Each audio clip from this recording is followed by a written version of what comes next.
I think I've done what I told myself that Jamshid, don't forget that. So I have the pleasure and the honor to introduce our keynote speaker, Susanna Cruikshank.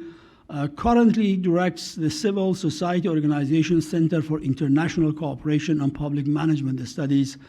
The abbreviation of the organization is CECIG, where she worked on projects that accompany the day labor population in the state of Morales and San Luis Potosí, if I make Potosí, thank you very much, as a part of the national network of day laborers, agricultural day laborers in a number of regions. Her work in the CECIG includes extensive research to produce comprehensive diagnoses and proposals on agricultural day labor living, working, and wage conditions. She directed campaign for Oxfam, Great Britain in Mexico, Central America, Caribbean, and was director of the campaigns for Greenpeace Mexico. She has collaborated with different cooperation agencies as a consultant, such as German organization agency GIZ, Catholic Relief Services, and Ford Foundation, among others. Susanna is a member of the board of directors of the Peasant University of the South in Morales, Mexico, holding the position of academic director. She has been a consultant for the IDEA counselor in 6 years, and she's been developing different plans, campaigns, evaluation design, results, and impact. She has published various essays, among which one a standout chapter of good practices in hydrocarbon projects in Mexico. Susanna is a sociologist specializing in the sociology of work, grounded from the Metropolitan Autonomous University. She has also a master's in international cooperation for development from Mora Institute. She was awarded a National Science and Technology Council scholarship with honors to complete her master work. I'm delighted to invite Susanna to the podium.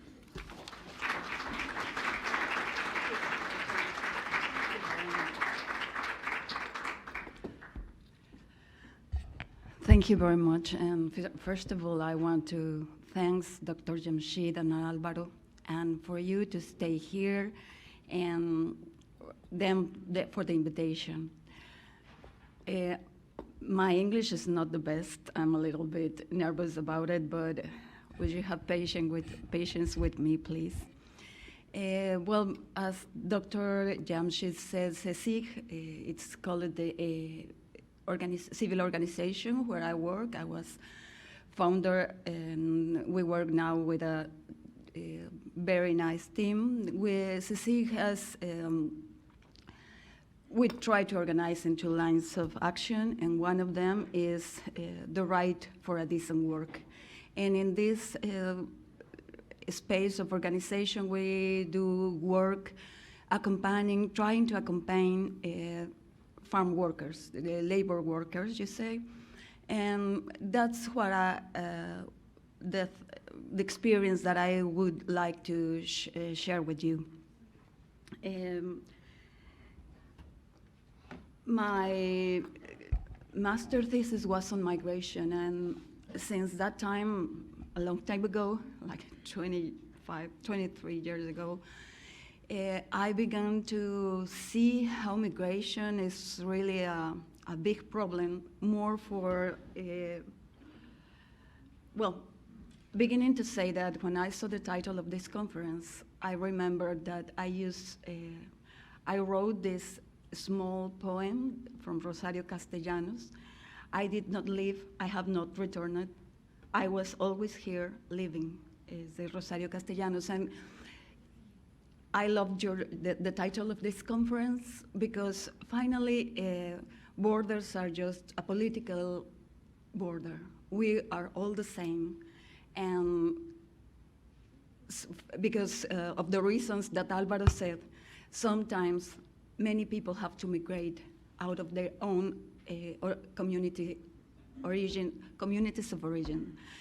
So when I began to work with them, and I saw that, as Maureen says, we are just privileged people, but we try to be we have solidarity with all those who don't have these privileges, that we do have.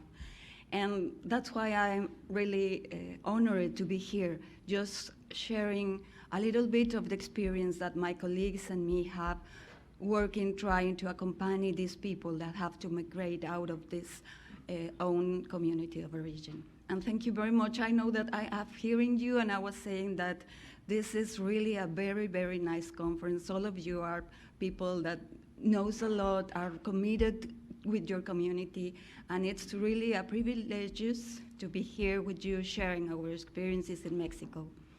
We work, as Dr. Jamshi said, in Morelos. We're working accompanying a small community of farm workers that they came to work there from Guerrero, and now they are, we call it asentados, that they are now living there, but they are still farm workers. We do work with some communities in Guerrero.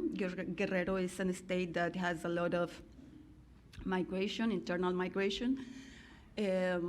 And well, I'm going to share a little bit about this, and then how some of them that comes to the states of the north, because of the networks that we know that they are very, very important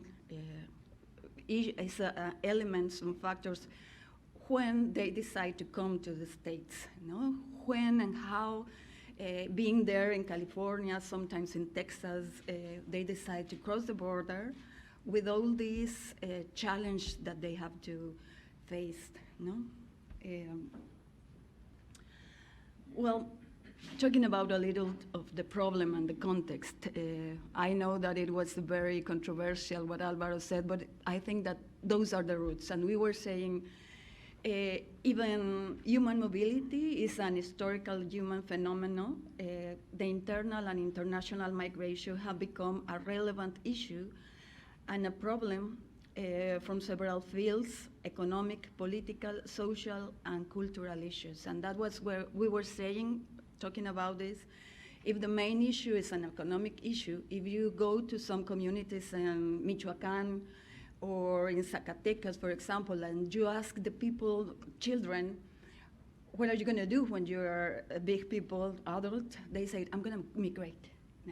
They say their aunts, their uncles, their fathers, that when they are 15, they migrate immediately. So, and they said, and he comes with his big truck, and they build their big houses. So they want to be that. They want to do that.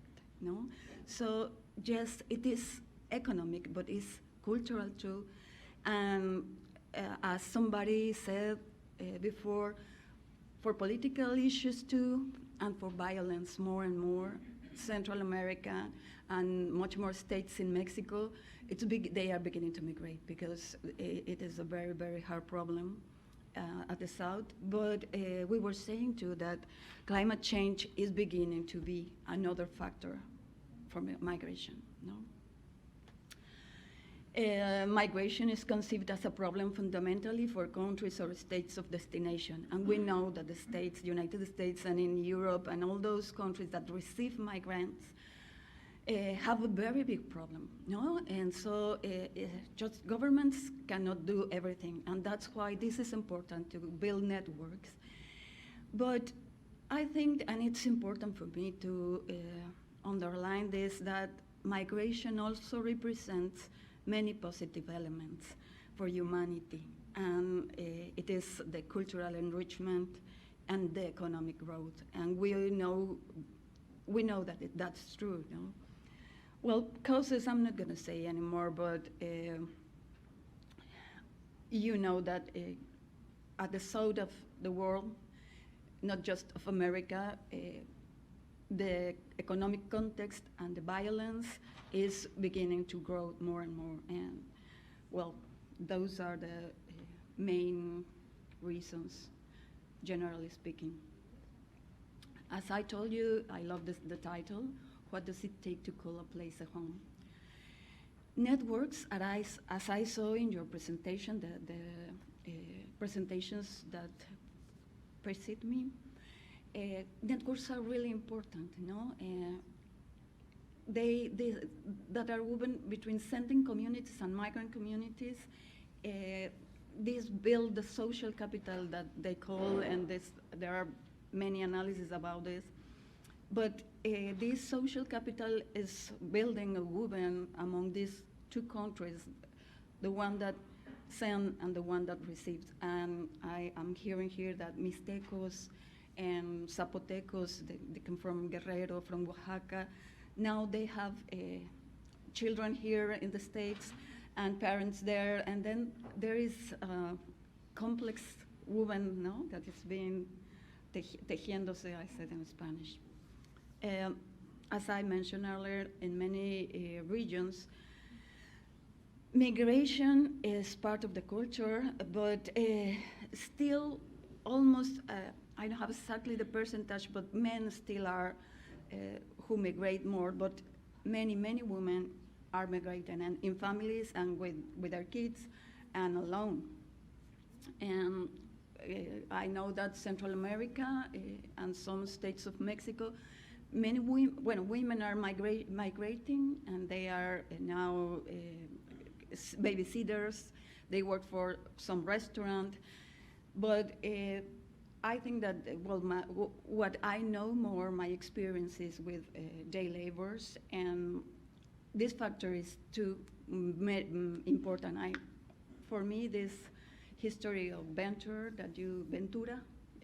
County, for me is new, and I'm really glad to hear your conference about where you work and give work to these people. And I think that this migration, kind of migration, is beginning to grow too.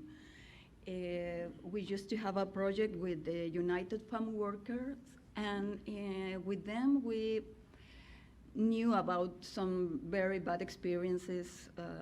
Some people who have the H-2A visa, some ranches keep them their documents and make them still without, they could go out.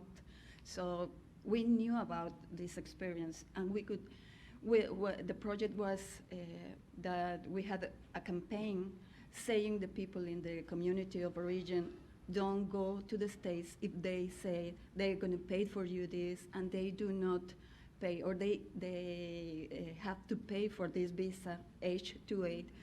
They were deceived by these people, you know?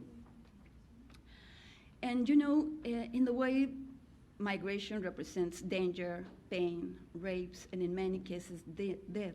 But even that, people still migrate. And that is really, for me, when I imagine the people saying, I have to go outside my house. But I know that in the way, those things could happen to me. I could die, no, I could be raped, and still I have to migrate, no? It's terrible, no, to think about this situation. And this is our experience, hearing from people and trying to help people in this way. Mainly we, as I said before, are focused on internal migration. And this is a photography of Guerrero, Tlapa Guerrero. In Tlapa is the mountain of Guerrero. Maybe you have heard about this place. This is a place where is the biggest migration, in the, Labor Days migration. They go to the states of the north, Sinaloa mainly, but Baja California también, and Ensenada. Some of them go to Sonora, or some of the states of the central states, Guanajuato, San Luis Potosí. And the reason that mainly is they do not have opportunities in their origin places. They don't have access to health. They do not have access to education. They do not have access to a decent work there. They have to look for where to go to have a decent work, to have some more money, no? Most of them speaks their own language, and that's another problem, big problem in Mexico still, because they do not speak Spanish. So if, with this element, they could be deceived is a word, engañados. They are being deceived almost all the time. They, the people from the ranch told them, you're gonna gain 400 pesos, that it means like $20 a day. But when they arrive, they just have like 100 pesos, no, 100 pesos, $10, no? So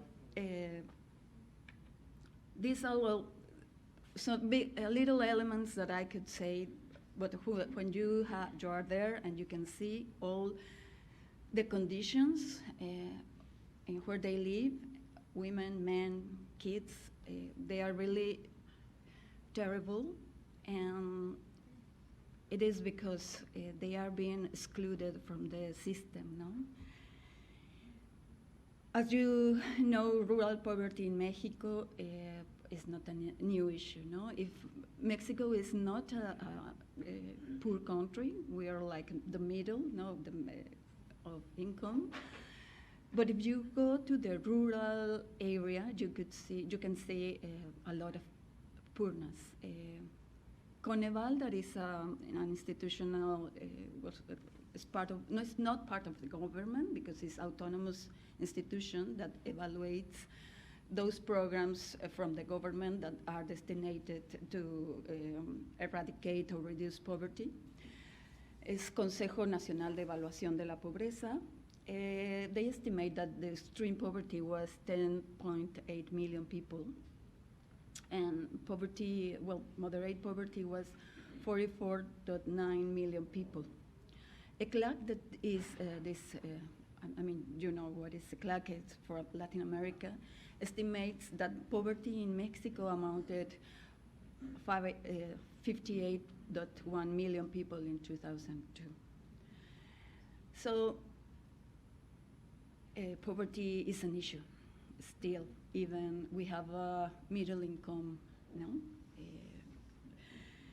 The states that have historically expelled agricultural day laborers migration are also these states that with highest poverty rates in Mexico, and maybe you know Chiapas, Guerrero, Oaxaca, and Veracruz. And we were talking with some of you saying, but these states are really beautiful states, and you can go there and you can see all the really nice places that they are. Even that, we have a lot of poverty there, no? And we could be a very rich country. Some central Mexican states are no longer just recipients, as I told you before. For example, in the case of Morelos, where now I live, Guanajuato and San Luis Potosí used to be states where just of destiny, no? Because they have mainly, for example, Morelos and San Luis, a lot of sugar cane, and they used to, with Veracruz, are the states that exports sugar. But now they are being states of origin of migration too. And Veracruz, for example, Veracruz and Oaxaca had this kind of migration that they go to the north states, but then they try to cross the border, you know, because always they have family, friends, and for it's easy to cross the border because they have these networks that we were saying about. Most of these families goes to these states of our exporting. Mexico, it's being part of these countries that are being like, I think that we must be like 12 or 13 country of exportation at international level of, for example, avocado that you recently had the bowl, no? And avocado, we are the first country that we exported, and we had a lot of products, primary products that we export. Jalisco, tomato, Jalisco and Sinaloa are the main states that export tomato, And well, Baja California with this wine, we're exporting grapes and wine. Well, however, many indigenous communities from the north of the states are also employed as agricultural day laborers. For example, Chihuahua and Sonora, they have a lot of indigenous communities, Raramuris and Yaquis, and it's really sad to see them go to Baja California to employ them, no, looking for employment. Well, and when I was thinking about working in this, we remember a lot of histories that I have heard from these people that comes from Veracruz, crossing the border, or from Oaxaca, and they, well, many people, as I said, travel in families, and this is according to their ethnicity. It's different, no? For example, Veracruz, Oaxaca, Mixtecos in Oaxaca, in Veracruz son Nahuas, Totonacos. Los Mixtecos from Guerrero and from Oaxaca used to travel in families. And sometimes they have their trucks, no, and they go, everything inside, no, their sacks of corn, sodas, and all the family. And maybe if it fits, 2 families there, and they go. Sometimes, as you saw, there are these big trucks or these buses that the ranches send, and they sell there. So it's different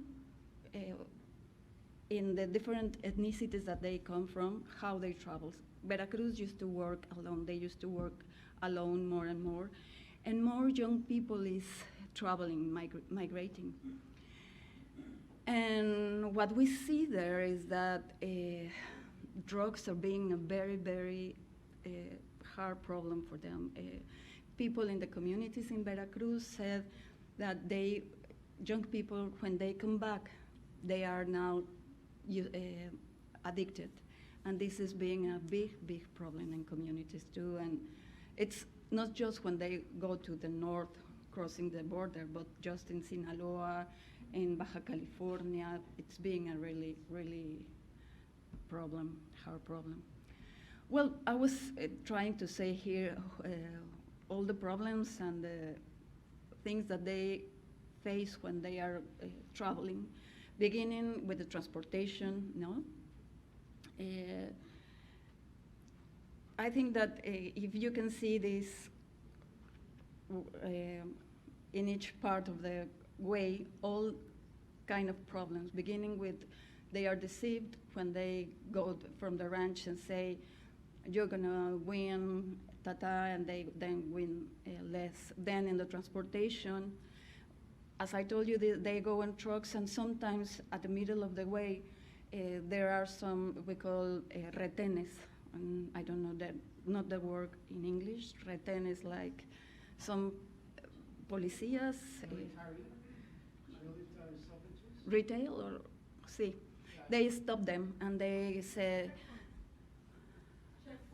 checkpoints, like yes, like checkpoints, and these are from policías locales, no, and local policies, and then they, hey, you cannot use this truck for with your family and all that you have there on the back, so you have to give me money, no? And they do not have money. They have the money that they're going to use for the 4 or 6 months that they're going to be out of their home, and they have to give the money to them, no? This is very, very hard problem too.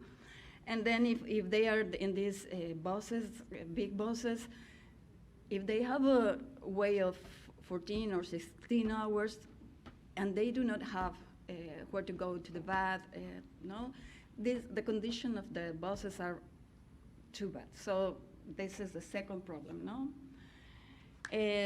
This fraud, deceive, it's not deceit, it's deceive.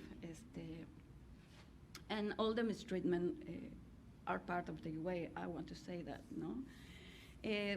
The other thing is that most of this migration from Central America and Mexico to the United States is undocumented.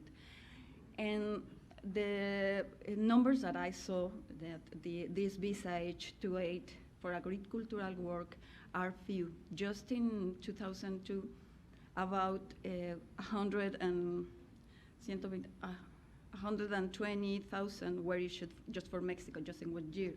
But if you go to the National Migration Institute, the cifras, numbers, they said that around 1 million people migrate. So always the undocumented are, I thought that like 3 times, but no, there's a lot of undocumented against documented, no? And that's why when I saw this research that Dr. Jamish is doing, I think that it's gonna be really useful and that we have these numbers, no? Well, we can see that there is everything bad, no? We can see some glimmers, vestigios, glimmers of hope when we see people and when we hear some histories saying that they are now sending much more money to Mexico or to their countries in Central America, that their family are building some houses, that they want to go back when their houses are finished, or when they said, here I have food for my family, there I have not, no? And when we could eat this food that is from Oaxaca, no? This mole, and we said, well, really it's a cultural enrichment, but there is a big problem, and how we're gonna resolve? I know that any of us has or have the answer, but I want to give some elements. That's why I called elements for a proposal. If it is clear that economic systems should not focus exclusively on growth, the growth paradigm has been questioned in many areas, and I know that, for example, talking with Alvaro, we said, yes, maybe growth is being this paradigm that the system is following, no? But at the north, maybe it could apply, but I'm sure that most of the countries of the south need to grow in order to provide their population with a very quality of life, no? Social protection, decent jobs, better transportation, sustainable and green cities, and dignified rural areas. It's not growth just for growth. It's growth distributed in an equal way, no, in an intelligent way. Global and national inequalities must be tackled. We know that. Redistribution alone is not enough. Wealth must be created differently and distributed globally. Prosperity and well-being must be within everyone's reach, and only then we'll be able to care for nature and the environment. Just when a people have all their needs satisfied, you can think about something else and try to make this your place better, no? In my view, we need growth, not blind and indeterminate growth, but people need a better quality of life. We think basic income could be the answer at national level, welfare state, or just order mobility. I think that maybe the 3 of them and much more, no? We were talking about local development could be, no? How you can change things at local level. Even that, we know that people always are gonna be migrating, no? Mobility is part of the human essence, always in the search of a better life. Ordering it's not enough, neither, as the figures show. This Branko Milanovic, I was reading about them, and he says it's an economist, maybe you know him, and he said that maybe migration is one of the fastest, más rápido, fastest ways to generate equality. And when I read that, said, yes, but at what price, no? Is the migration having deaths and all those things that we see that it's a problem in the way for migrants. But we have this article of the Universal Declaration for Human Rights, no? The basic income is intended to provide an adequate standard of living for everyone in all the world. So we have tenemos que tratar, we have tried to do it's real, no? To realize it. Well, there are many economic things inside, like if the welfare state is has enough financial issues to be enough for everybody, no? What we propose at local level and in our work there in CESI is to involve local governments as a decisive element. I know in Mexico, local governments are really too weak. No, they do not have money, they do not have resources. But they have to be involved because they are in charge of the welfare of the people at that local level. They are the closer governments, creating employment, given the decent opportunities. And what we do is make the people being stronger, empowerment, no? Just the participation of them in the construction of this social subject, that the construction of a citizenship that is able to demanding their rights for a better quality of life. If a day laborer, men or women, know their rights and they are able to demand them, and then there are more and more, and people of all of us are demanding this, their rights, the right to education, right to health. It's be part of the work that all of us have to do. The construction of this social subject, this migrant social subject, is one of the key elements, we think, to generate an important change in society, because migration must be an option, not a destination. And this last phrase, I think that is like the key of the issue.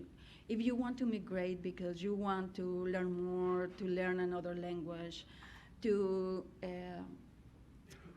learn about everything you want to, it's good. But if you have to migrate because if your community of origin, there are no opportunities, these gangs are raping and you have to go out, or because something te obliga, forces you to go out, well, there is not a right, no? It's destination and it's not an opportunity. So, well, this is what I want to share with you. And I think that maybe you can share more of your experiences. I was saying to Dr. Jamish and to Alvaro that looking at you, hearing you, I really would like to strengthen these networks and know more about what is happening here in Ventura, that it looks like a successful experience, and we could share with you too in Mexico what we are doing and how could we do more. And thank you very much. That's now I can start. Thank you so much, Susanna. Susanna can answer any questions, any comments that you have. We have time for that, so please. And Vinny, you can help.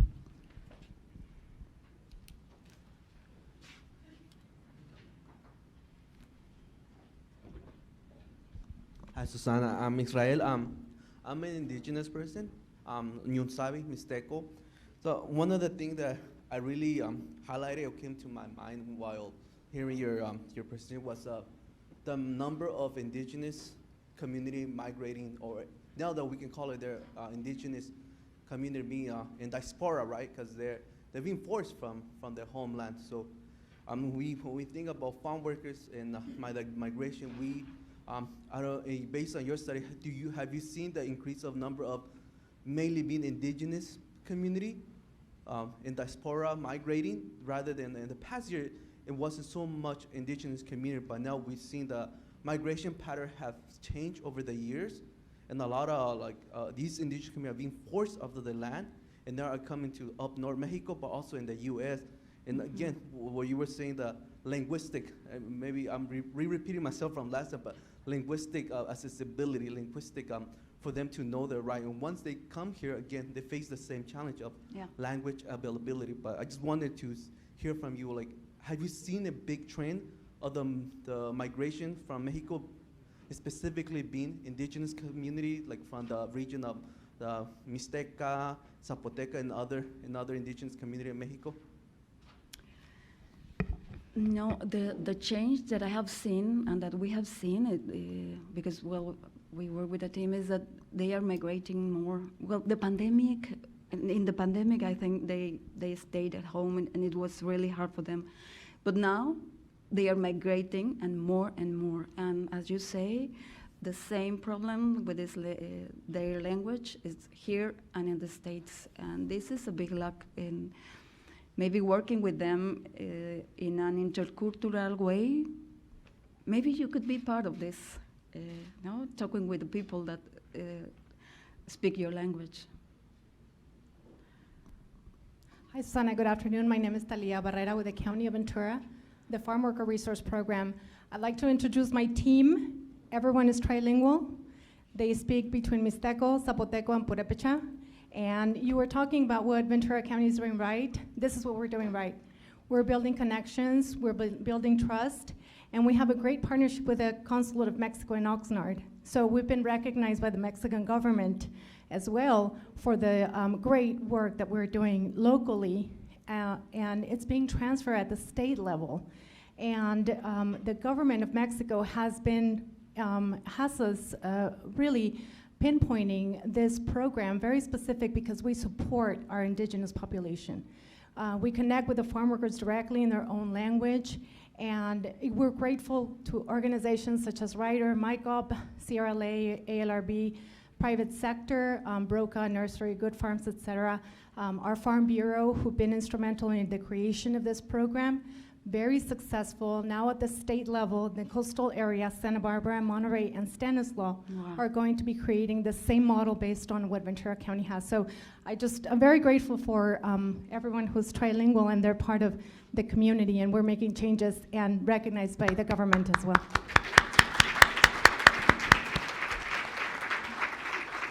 Congratulations for your work. I just want to piggyback on what she just said, because that was something I just wanted to share a little while ago when they were up there when I talked about education. As a matter of fact, as I said, I'm an educator. So the California Association of Bilingual Education, they brought into Oxnard, if I'm not mistaken, you did ask what can we do. So through the consulate of through Mexico, they have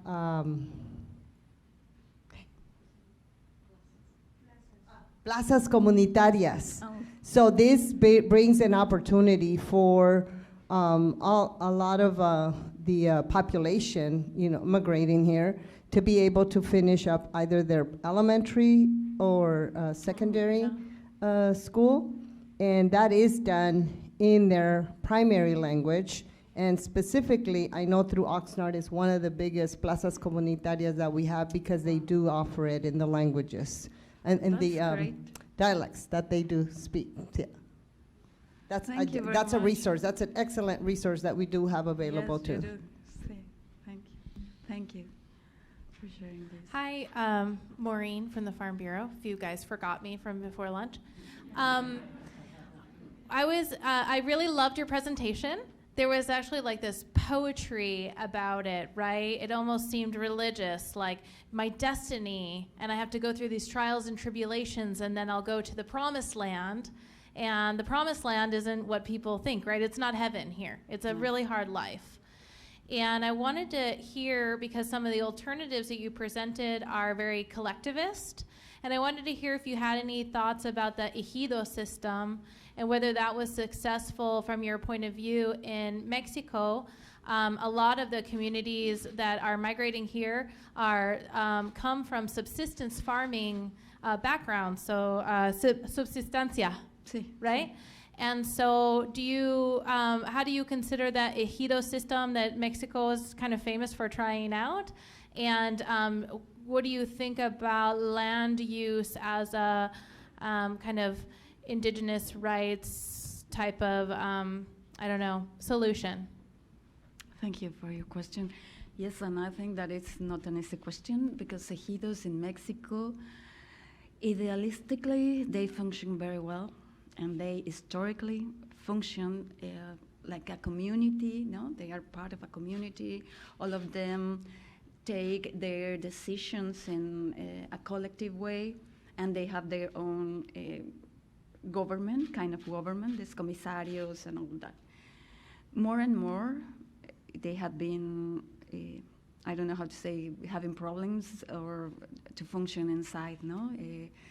I was saying to Alvaro that I heard about many these ejidos that they began to sell their land, and well, because they need money, no? And so part of their leaders sell the land, but all the rest of the people doesn't know that, and so even is a way that historically Mexico has as a community way to manage the land.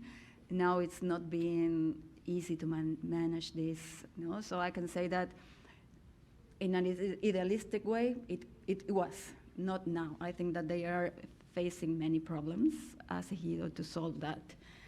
And just the second question was that I think that they as indigenous are still part of a community, and they have, and we respect that very much. Many of them are first Mixtecos, Zapotecos than Mexican, no? And they are always want to be as part of this historically ethnical people, no? Some people said, some analytic or scholar says, now they are like the, es una palabra en español que no sé cómo traducirla al inglés, son los, lo que queda de esas grandes etnias, the rest. Sí, sí. They were very fantastic and great ethnicities, no? And now, with the system, they are becoming more and more excluded.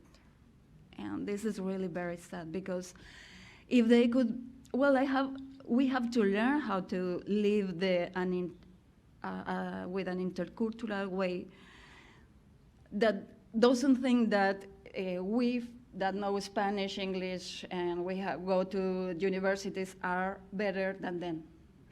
No, we have to learn how to live everybody, that everybody has the same respect and delivers the same respect, they and us, and how to live in that way.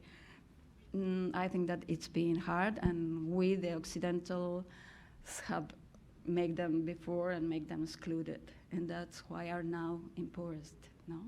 The poverty. Sorry for my English. Hello, I'm Malcolm. I'm also from Mexico, and as we both know, like right now in Mexico, it's like the biggest political division it's been, I think, in a long time. And you know, like every 6 years, new government comes in and takes out all the stuff that the previous one done. So I wanted to know, what would you say, like, to, let's say, our people back home? What should we do to avoid, like, let's say a program like you propose, it's implemented. How do we make sure, like, the next administration doesn't, like, eliminate it? That's my question. What can I say? No, it's because we have suffered that. Even with pre-PAN, Morena, it's the same, no? Because everybody that comes to the government wants to make the change, you know? They want to be the one who creates the world again, no? It's so hard, no? I know, and that's a thing that I know, that citizenship, civil society has to do the work and say, hey, we propose that, be part of this public policy, no? But even you have to begin each 3 years in the States and each 6 years at federal level. But they are going, they come and go, and who stay there is civil society. And I think that we have a very, very important key there, no? That demanding that public policies must be public policies, and they have to respond to all the needs that the people, no?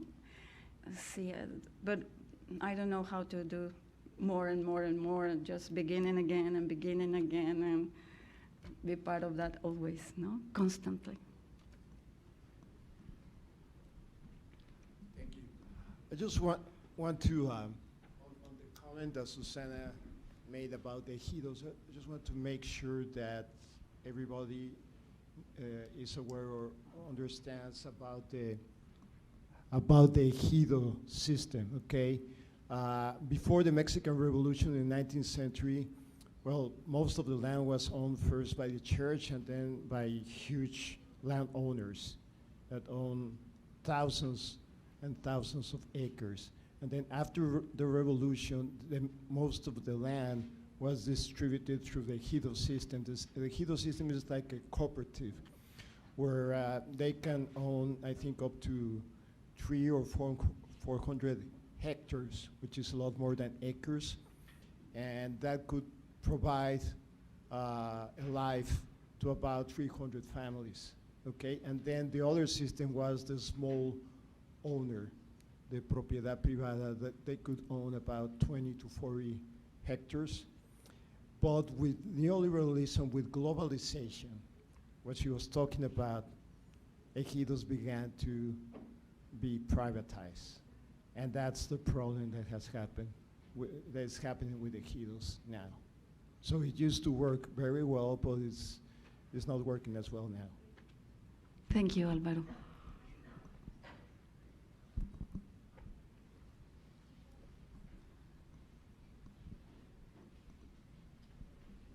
Just piggyback on what Alvaro said about the Hedo. In the indigenous community, especially in the communal land, the lands, they're losing the land because of migration, right? You have to stay in your, there's a phrase made by Betty Cariño, an indigenous women, they say, tenemos que irnos para quedarnos. Basically, I mean, we have to leave in order to stay. So if they're not able to farm the land, work the land, they lose it to the community. So a lot of those land are being lost because they can't stay.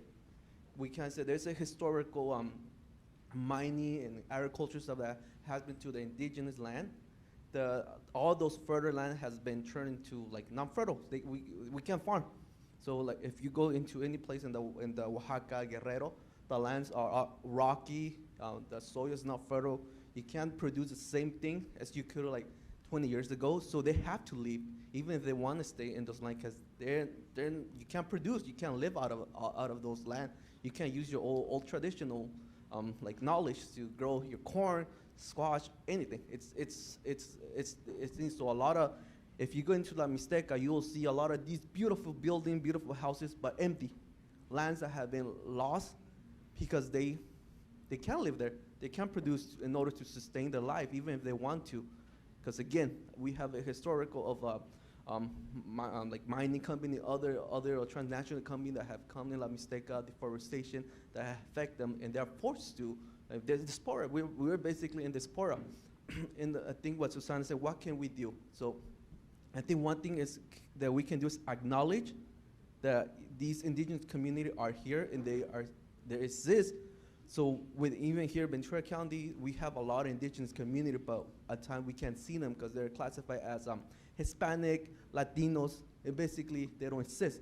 So we need to really acknowledge and find a way that we identify that there exists here in Ventura County, that they're here, because if we cannot do that, we can't provide them the service, right?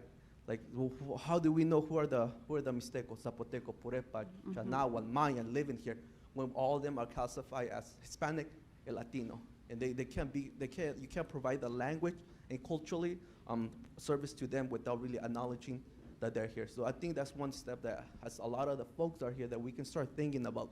How can we start making sure that these community, that we acknowledge that they have come here, and like how can we acknowledge their needs, and acknowledge that we're like, I always say like, we're here, and I'm mistake, okay, it's right? I'm here like, but then I'm not here at the same time, because when they talk about like how many indigenous community you have here, we can't really come with the number, because again, we're not like being identified accurately, or like the way that we're supposed to be identified. Yeah, so.